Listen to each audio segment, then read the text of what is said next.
Hello guys, आज हम अपना सैम्पल पेपर 2025 एंड 26 कंटिन्यू करेंगे। तो हमने क्वेश्चन नंबर 26 तक ऑलरेडी सॉल्व किया है। आज हम क्वेश्चन नंबर 27 देखेंगे, राइट। तो क्वेश्चन नंबर 27 देखते हैं। चलिए, क्या दिया है आपको। A spherical ball of ice is melt in such a way that the rate at which its volume is decreased at any constant is directly proportional to its surface area।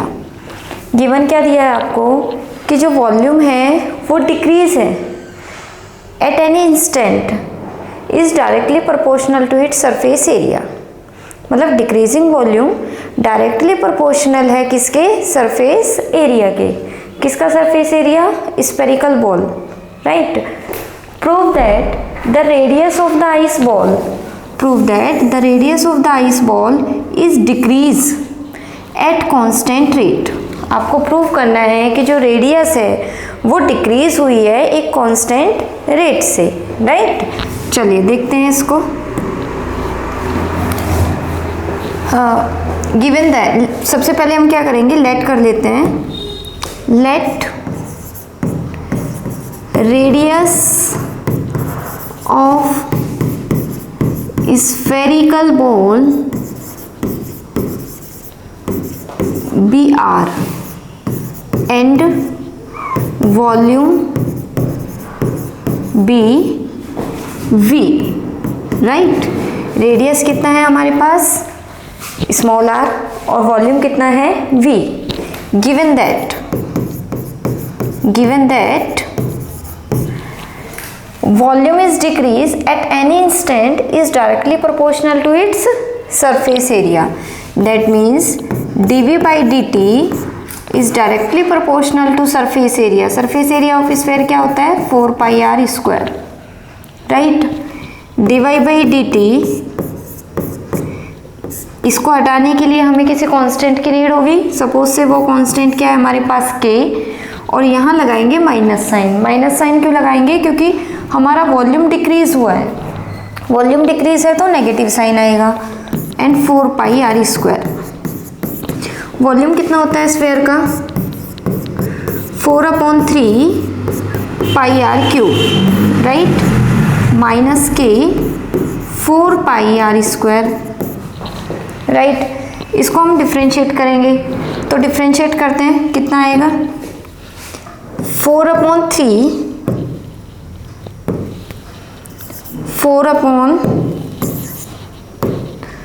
इसको लिखते हैं 4/3 pi dy by D T R cube is equal to minus के 4 pi R square. एक बार देख लेते हैं, यहाँ देखिए 4/3 पाई को आगे ले लेंगे, dy बाई डी टी किसका करेंगे, आर क्यूब, इसको डिफ्रेंशिएट करेंगे आर क्यूब को, और माइनस के 4 pi R square as it is, right.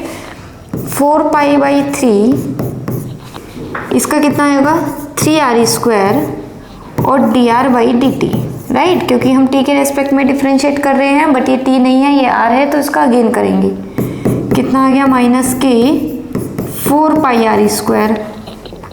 यहाँ से देखिए ये कैंसिल, तो बचा कितना, 4 pi R square D R by D T is equal to minus के 4 पाई आर स्क्वायर।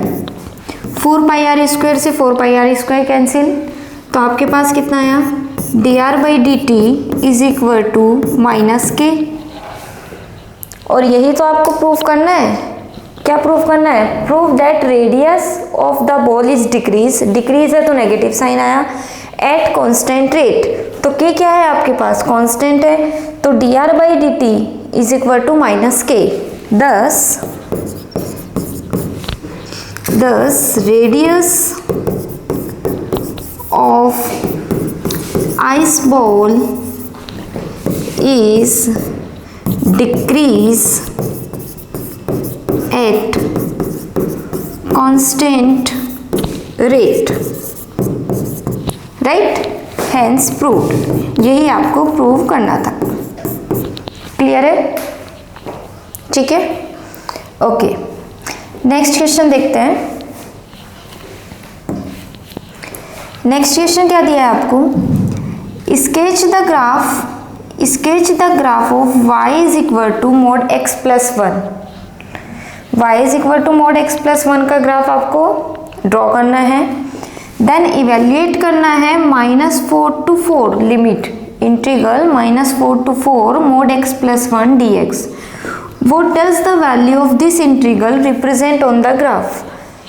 इस इंटीग्रल की वैल्यू क्या होगी ग्राफ में, ठीक है, जो ग्राफ को रिप्रेजेंट कर रहा है. चलिए सबसे पहले हम इसका ग्राफ बनाते हैं. इसका ग्राफ बनाने से पहले आपको पता होना चाहिए कि mod x जो मॉडुलस होता है, mod x, इसकी डेफिनेशन क्या होती है. ये पॉजिटिव वैल्यू देता है x greater than is equal to 0 पे, और माइनस ऑफ x निकलेगा x लेस देन 0 पे, राइट.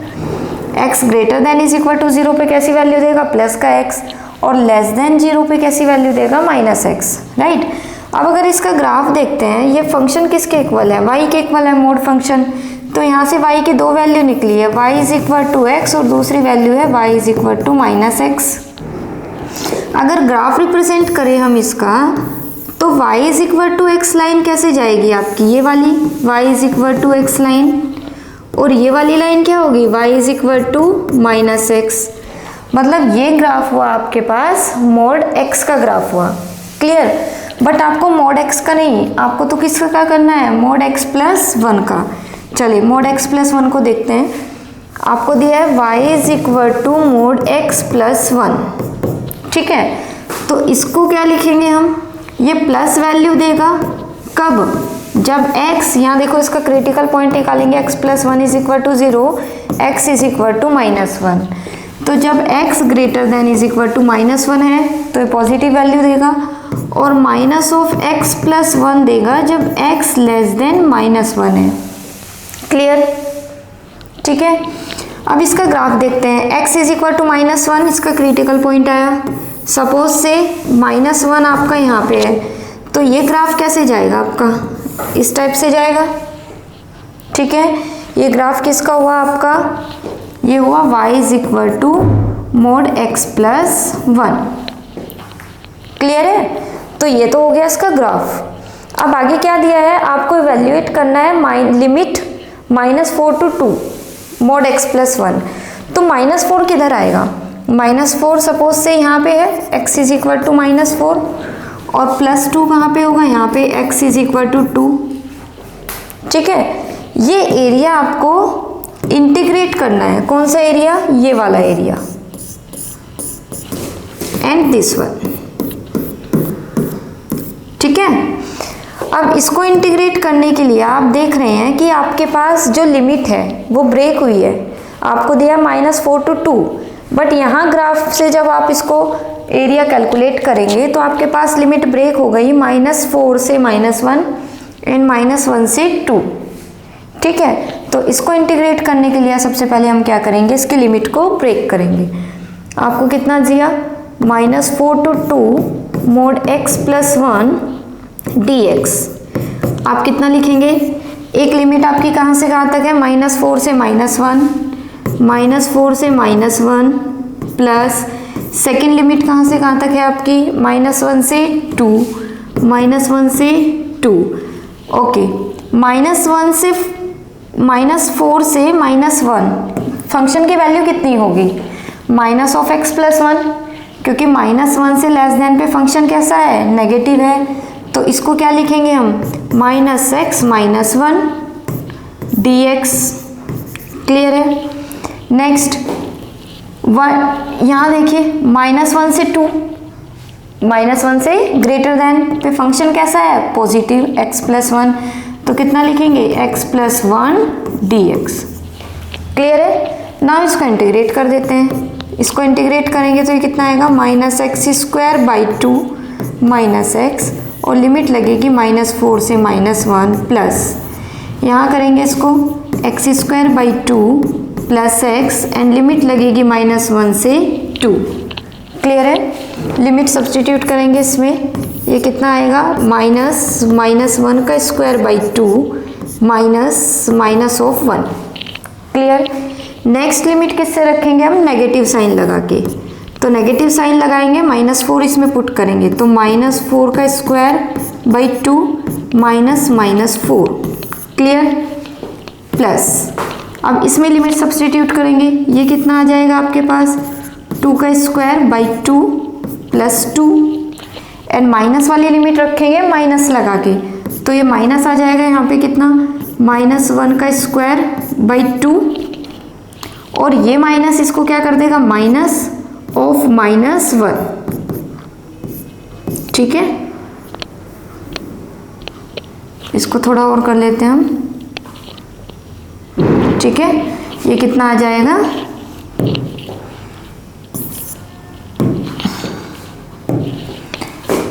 माइनस ऑफ -1, क्लियर है। एक बार फिर से देखो, पहले हम 2 को सब्सटीट्यूट करेंगे इसमें, फिर यहाँ पे 2 को सब्सटीट्यूट करेंगे, देन हम नेक्स्ट लिमिट माइनस लगा के रखेंगे, तो माइनस हमने लगाया, -1 यहाँ पे पुट किया, ये आ गया, उसके बाद फिर से माइनस यहाँ पे आएगा, माइनस यहाँ पे पुट किया तो इतना आ गया हमारे पास। इसको कैलकुलेट करेंगे तो ये कितना आ गया आपके पास, यहाँ से माइनस का 1/2 प्लस का 1 माइनस, इसको करेंगे कितना आ जाएगा आपके पास माइनस का 16/2 एंड प्लस का 4, राइट, प्लस ये कितना आ गया आपके पास 4/2 plus 2 -1/2 plus 1, right, minus minus plus, यहाँ पे देखेंगे ये कितना आ गया आपके पास 1/2 माइनस, इसको अगर आप सॉल्व करेंगे तो ये कितना आ जाएगा आपका -8/2 और इसके साथ लगेगा तो +8/2 प्लस, इसको सॉल्व करते हैं, यहाँ पे देखो ये कितना हो गया 4 - 1 कितना 3/2 और ये कितना हुआ 3, तो ये कितना आ गया आपके पास 3/2 प्लस 3, क्लियर है, डन। नेक्स्ट पेज पे इसको सॉल्व करते हैं, यहीं पे देख लीजिए कितना आएगा, ये आ गया आपके पास 9/2 प्लस ये कितना आया 3 2 6 प्लस 3 9/2, 9 और 9 कितना 18/2 और इसको सॉल्व करेंगे तो कितना आ जाएगा 9 स्क्वायर यूनिट, एरिया है आपका तो किस में आएगा square unit. This is the final answer, clear. एक बार फिर से इसको देख लेते हैं हम, आपको दिया क्या था, ग्राफ बताना था mod x+1 का। mod x+1 के ग्राफ से पहले आपको पता होना चाहिए mod x का ग्राफ क्या होता है। तो पहले डेफिनेशन देखते हैं कि एक greater than is equal to 0 है तो x देता है, लेस देन 0 पे -x देता है, मतलब y की 2 वैल्यू निकली, एक y is equal to x, दूसरी y is equal to -x, ठीक है। y is equal to x line और is passing through the origin and -x भी, क्लियर। तो ये V शेप में ग्राफ आता है mod x का, बट आपको mod x नहीं बताना था, आपको क्या बताना था mod x+1। तो mod x+1 बताने के लिए सबसे पहले हमने डेफिनेशन देखी कि यहाँ से क्रिटिकल पॉइंट निकाला x+1 is equal to 0, x is equal to -1, ये greater than is equal to 0 होगा तो plus, greater than is equal to -1 होगा तो प्लस का निकलेगा और लेस देन -1 है तो नेगेटिव निकलेगा। क्रिटिकल पॉइंट को हमने यहाँ से प्लॉट किया तो इसका ग्राफ बनेगा ऐसा, क्लियर, ये ग्राफ हो गया। उसके बाद हमें इसको इंटीग्रेट करना था -4 से 2 लिमिट में, ठीक है। तो -4 हमारा इस साइड होगा और 2 हमारा इस साइड होगा, क्लियर। उसके बाद लिमिट हमारी ब्रेक होगी -4 से -1 एंड -1 से 2, तो यही हमने लिमिट को ब्रेक किया, -4 से -1, -1 से 2। -4 से -1 पे हमारा फंक्शन कैसा था नेगेटिव और इसमें था हमारा पॉजिटिव, इसको हमने इंटीग्रेट किया तो हमारा x² 2 और माइनस का x, इसको x² 2 एंड प्लस का x। उसके बाद में पहले हमने ये वाली लिमिट सब्सटीट्यूट की इसमें, -1 यहाँ पे भी रखा, यहाँ पे भी। उसके बाद नेक्स्ट लिमिट रखते हैं हम नेगेटिव साइन लगा के, तो -4 रखेंगे इसमें एंड देन फिर सेम वर्क इसमें हमने किया, देन कैलकुलेट किया तो आंसर हमारा कितना आ गया 9। This is the final answer, okay, done.